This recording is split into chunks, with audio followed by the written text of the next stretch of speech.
The Galactic Peace Summit was the grandest event the galaxy had ever staged. Held on Virex Prime, a neutral world floating in serene orbit around a pulsar, its silver towers rose like polished blades against the sky. Holographic banners bearing the insignias of 700 species drifted above the crystalline hall, and security drones buzzed with silent precision across marble floors. The atmosphere inside the summit chamber crackled with expectation. War had ravaged the galaxy for nearly a century. Entire systems reduced to cinders, planets glassed, factions broken. This summit, they said, would be the turning point, the formal end to the most catastrophic conflict in galactic history. And then humanity arrived. Late, of course. The Terran delegation entered without announcement, as if protocol bored them. 12 figures, wrapped in dark exosuits that shimmered like starlight, strode into the chamber. They wore no medals, no emblems. Their faces were exposed, bare human expressions in a room of masks and translator drones. The room quieted, whispers rippled across the chamber. Some species stared with open contempt, others with wary curiosity. The Threx Dominator, bulbous, purple, and sneering, gave a mocking snort. How quaint. They still breathe air. The humans took their seats in silence. Not one of them smiled. Chancellor Viral of the Galactic Council rose from the dais, her antigrav podium floating delicately above the floor. Her voice, translated simultaneously into 600 languages, was calm and practiced. Honor delegates, the final war has ended. We gather not to divide blame, but to share the burden, to rebuild, to forgive. She gestured toward the treaty table, a circular monument carved from the remains of a shattered moon. The peace document hovered in its center, a glowing ring of data etched in light. The proposal acknowledges all sides suffered, Viral continued, and places no fault on any one species. Together, we can. The Terran envoy stood. No sound, no gesture, just motion. The lead human, tall, dark-eyed, unreadable, glanced at the treaty. A single breath passed. Then he turned. The others followed. No outburst, no protest. They walked out, in unison. The chamber froze. Someone coughed. The Threx Dominator scoffed. Typical humans, always dramatic. But across the room, the Zorathi emissary, a creature of crystalline limbs and pulsing nerves, whispered, "No, that wasn't drama. That was calculated." Within moments, the human delegation vanished from the summit compound. No explanations, no messages. Their shuttle departed in silence, vanishing into orbit without even requesting clearance. The summit erupted. Debates, demands, denials. Media drones buzzed wildly, capturing every reaction. Some accused humanity of arrogance. Others suspected an internal fracture. But beneath the noise, a chilling realization began to spread among the higher minds present. Humanity didn't protest the treaty. They didn't argue, shout, or threaten. They simply walked away. And in doing so, they shattered the illusion of control. Because no one, not even the strongest empires, walked away from the council. Not without consequences. But humanity had. Without fear, without hesitation. Across the stars, as footage spread and headlines exploded, a question burned into every screen. What happens when the galaxy's most unpredictable species decides they no longer care what you think? To understand why they walked away, one must look back, not to the summit, but to the scars humanity carries in silence. Earth, once a vibrant cradle of life, had become a monument to survival. The skies were still choked with orbital wreckage, and vast sections of the planet remained uninhabitable. Cities like Sao Paulo, Jakarta, and Moscow had been erased in orbital fires. The Atlantic warfront left glowing craters visible from space. For years, the Terran population lived underground or in sealed domes, breathing filtered air and sipping water recycled through bone-dry systems. The Council called it a necessary campaign. The humans called it genocide. The war hadn't started because humanity was aggressive. It had started because they were different, emotionally volatile, unpredictable, and above all, fast. They adapted in months to technologies that had taken others centuries to master. That terrified the old powers. The Vern called it dangerous growth. The Threx dubbed it the plague of progress. So, they came in fleets. And humans? They did what humans always did. They fought back. They fought when their satellites burned. They fought when their oceans boiled. They fought when their children starved. Every world that fell lit a fire in the Terran soul. And when Earth couldn't hold the line, they took to the stars. Human ships, cobbled from mining rigs and scrap, began tearing through billion-credit Council cruisers. They didn't fight cleaner or smarter. They fought meaner. They hacked comms mid-battle, rigged their own reactors to explode if boarded. They weaponized desperation and turned survival into an art form. At first, the Council mocked them. Then they feared them. And finally, when human fleets began showing up where they shouldn't be, the Council called for peace. But it wasn't peace they offered. It was silence. Forget the glassed cities. Forget the billions lost. Just sign the treaty. Shake hands. Smile for the cameras. Humanity didn't want vengeance. They wanted something far more dangerous: dignity. On board the Terran command vessel Enduring Resolve, Admiral Maeve Albrecht watched the summit broadcast on a holoscreen, arms folded behind her back. Her expression was blank, but her knuckles were white. "We rebuild while they pat themselves on the back," she muttered. Behind her, Commander Ellis, a veteran of the lunar firestorm, spoke quietly. "They'll say we're warmongers again." Maeve shook her head. "They'll say anything to keep the power structure intact. Let them." Ellis hesitated. "Do we have a plan?" She turned to face him. "We walked away for a reason. Now they'll wonder. Guess. Panic. That's our plan." And across every human ship in the fleet, from the asteroid shipyards of Ceres to the deep void patrols of Alpha Centauri, the message was the same. Stand by. Hold position. Watch. No retaliation. No response. Let the galaxy sweat. Because Earth didn't need a seat at the table anymore. They were building a new one, where no species would be mocked, silenced, or feared for growing too quickly. And this time, when peace was forged, it would be on humanity's terms. The Council chamber was no longer calm. What had begun as a meticulously choreographed summit was unraveling into chaos. 3 cycles had passed since humanity's walkout, and the wound was still bleeding. "This is a bluff," growled Threx Dominator Vulik, slamming a clawed fist onto his desk. "Primitive theatrics. They want more leverage. They'll return, tail tucked." From across the chamber, Zorothy Mindweaver Irix blinked slowly, her crystalline fingers twitching with unease. "You didn't see how they walked out, Vulik." There was no anger, no performance. They were finished. "And that terrifies you," the Threx hissed. Irix leaned forward. "Yes." The chamber fell quiet. Behind the scenes, the Council was already cracking. Messages from regional governors flooded the channels. Pleas for reassurance, requests for Terran movement updates, even rumors of defection among minor species. Council intelligence teams had deployed dozens of probes and listening buoys across the Orion Arm to monitor Terran activity. They found nothing. No chatter, no fleet movements, no demands. Just silence, which made it worse. They shut down all known diplomatic lines, reported Council Analyst Trin, a thin Avoxy with 6 flickering eye stalks, encrypted their comms, blocked every sanctioned frequency. They'd gone dark. Vulik scoffed. "So they're sulking. Let them." Irix turned her head sharply. "You think silence from a species like humanity is weakness.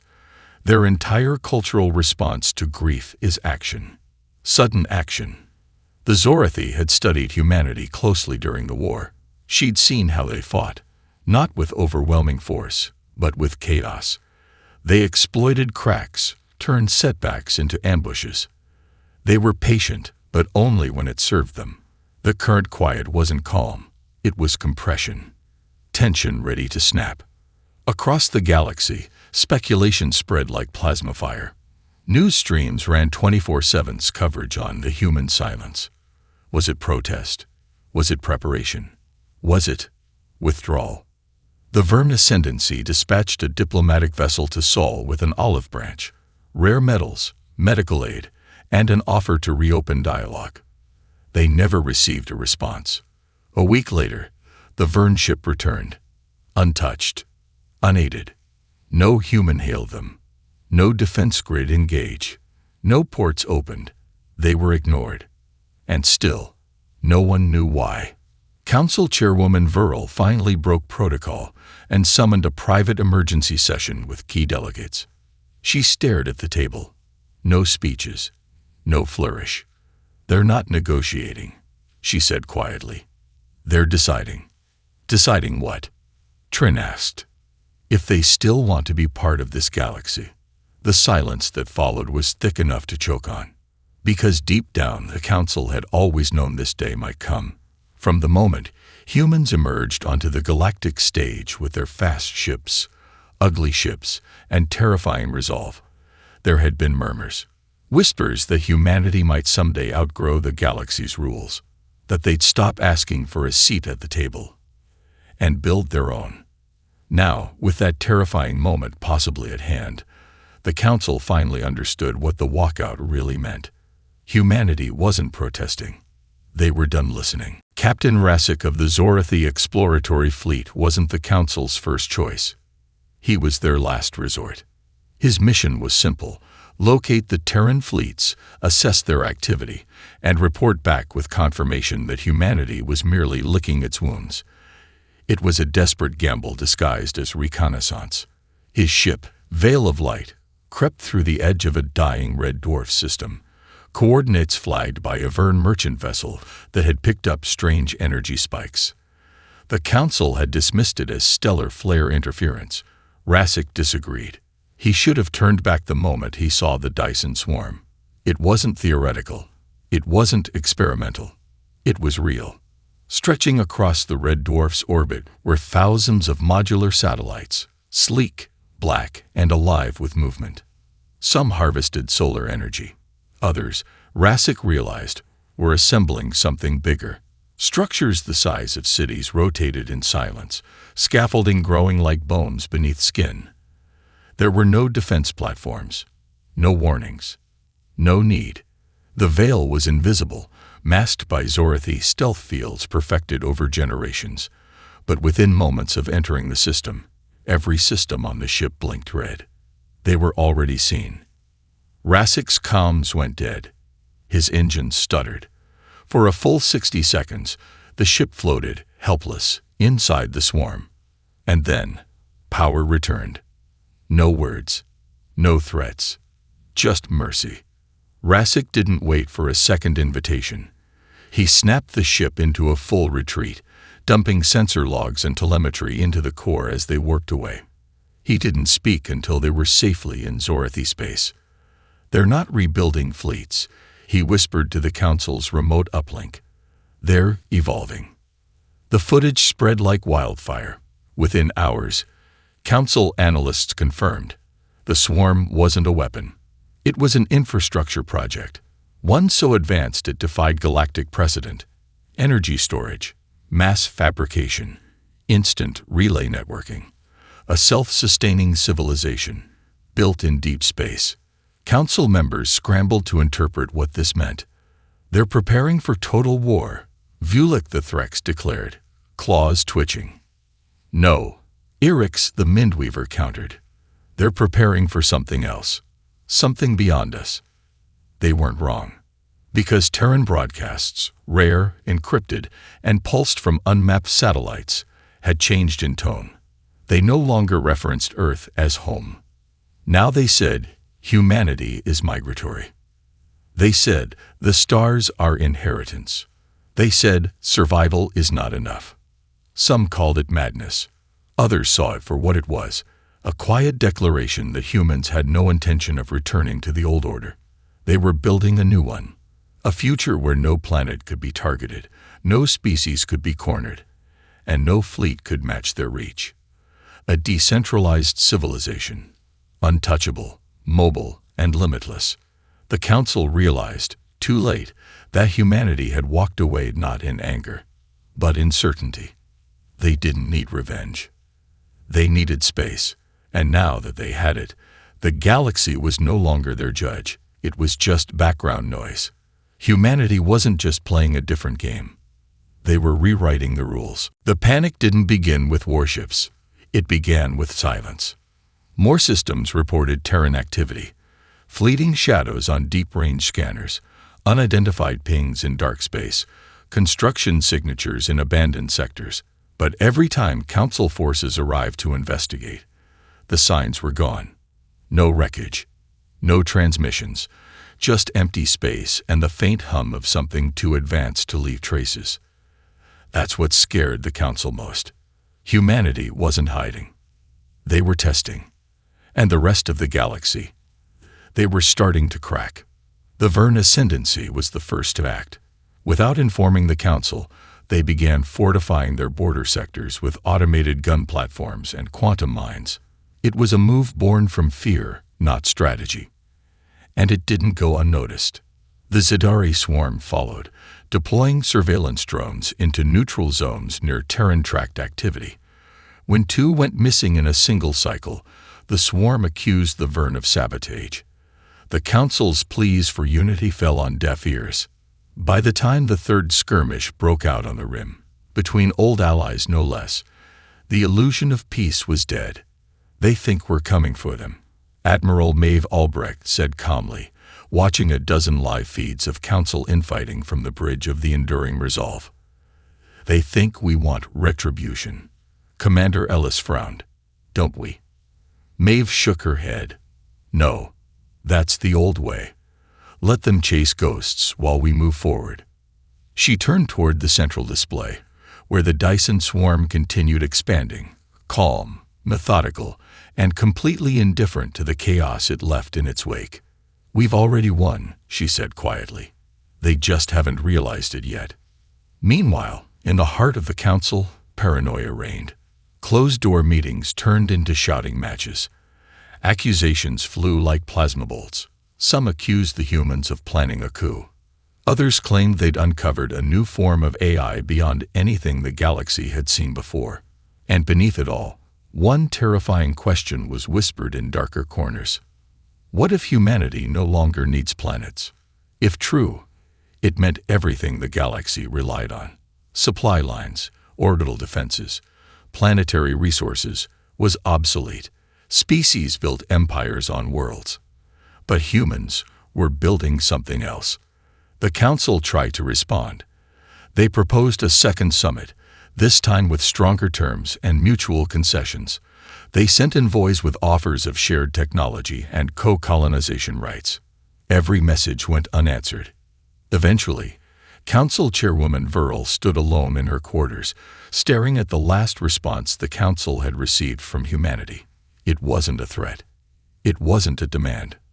It was a single Terran phrase, old and unmistakably human. You had your chance. That night, 5-member civilizations suspended their Council commitments. One openly declared neutrality toward any future human actions. No shots fired. No worlds invaded. Just fear, and all of it triggered by a species that hadn't said a word in weeks. Because in a galaxy of endless noise and fragile egos, nothing was more terrifying than a human race that had stopped asking for respect and started acting like they never needed it in the first place. The tipping point came not with an invasion, but with a whisper. A rogue broadcast pierced Council frequencies, encrypted, pulse-patterned, unmistakably human in origin. It didn't come from known Terran space. It didn't even come from the galactic core. It came from the far edge, a region so distant and hostile most civilizations considered it myth. Yet the signal was clear. We found something, and we're not sharing. The Council scrambled to decode its origin. 4 separate task forces mobilized to trace the signal. One never returned. The others found nothing but black stars and derelict systems. No debris. No signs of battle. Just silence. And behind that silence, a terrifying truth was forming. Humanity had expanded beyond the map, beyond galactic control, beyond containment. Inside the Council, the facade of unity crumbled. "Pull our ships back from the rim," demanded Vern Overseer Lauren, eyes wide with panic. "We can't monitor them anymore. What if they're building weapons? What if this discovery is a threat?" "Their silence is the weapon," Orcs of the Zorathi replied coldly. "And we gave it to them when we treated them like pests instead of peers." Meanwhile, in a quiet star system far from the Council's attention, something else was unfolding. The planet was uninhabited. At least, it had been. Now, strange black towers reached into the sky like monoliths. Machines with no visible power source constructed arc-like structures across the equator. Atmospheric readings shifted daily, and on the surface, a new type of Terran, post-Earth, post-nation, moved with purpose. They called themselves the Continuum. No flags, no governments, no allegiance to old-world identities. They were the result of a species unshackled from legacy, a distributed intelligence of humans, hybrids, and augmented minds, building a civilization that couldn't be targeted, bribed, or bought. One Council scout drone managed to relay a single message before being neutralized. It read, "We are not preparing for war. We are preparing to leave." Back at Council headquarters, panic turned into desperation. Offers became bribes. Then threats. Then ultimatums. None were acknowledged. Finally, in a last-ditch effort to force dialogue, the Threx Dominion launched a small task force toward a suspected Terran hub near the Cygni corridor. 15 warships. Show of strength only. None returned. No wreckage. No data. Just an anonymous ping, bouncing through Council systems like a ghost. "Stop following us." Now it wasn't just fear. It was awe. Humanity was no longer rising.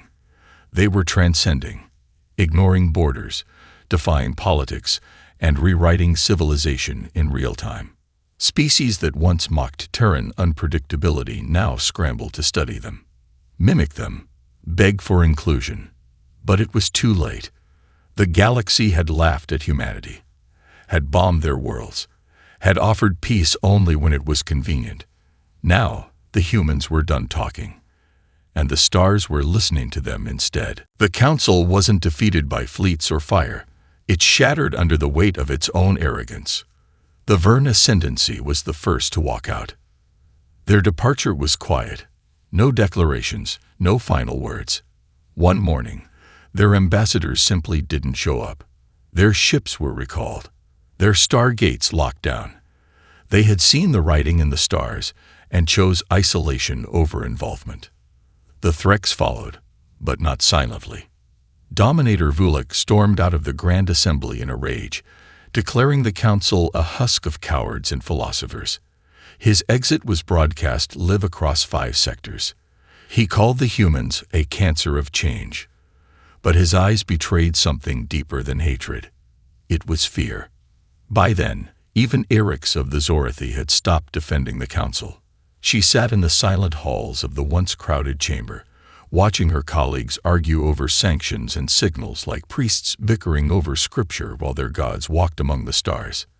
"Their silence isn't a tactic," she said quietly to the few who remained. "It's a verdict."